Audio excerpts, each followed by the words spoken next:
Have you ever noticed that there's two different kinds of camels? One has two humps and one has one hump. Now there's a real easy way to remember the difference. Now a dromedary is a one-hump camel that begins with a capital letter D, and a capital letter D has one hump. The two-hump camel is a Bactrian camel and begins with a capital letter B, which has two humps. Now when you take a trek through the wildlife ranch, the camels that we have here are the Bactrian camels, the two-hump camels. Now camels are from the desert region, so in the day it's rather warm, but at night it gets rather chilly. In the summertime they lose or they molt that hair, and so they have a thin layer of hair in the summertime that keeps them cool.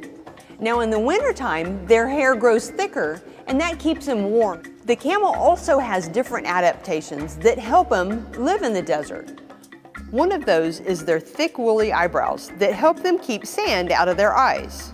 Their second line of defense, they actually have 2 rows of eyelashes, and that keeps the sand out of their eyes.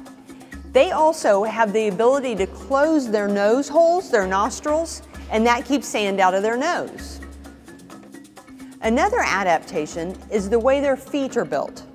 Now camels are hooved animals, but their hooves look more similar to what a claw would look like. And their feet are broad and wide, and that keeps them from sinking in the sand. The bottom of their feet have thick, hard calluses, and that keeps their feet from burning in the hot summer sand. It's a common misconception that a camel's humps are water canteens, but they're not. A camel's hump is actually made out of fat. A camel can have up to 80 pounds of fat stored in their hump. Now this stored fat gives them the ability to go long periods of time without food. Now when a camel drinks, it can drink up to 30 gallons of water at one time. And then they retain this water for long periods of time. Now dromedary and Bactrian camels are both pretty much considered domesticated. The dromedary camels, there are no wild dromedary camels surviving in their native homeland. Bactrian camels are a few, between 400 and 600. Now for that reason, they're actually considered critically endangered.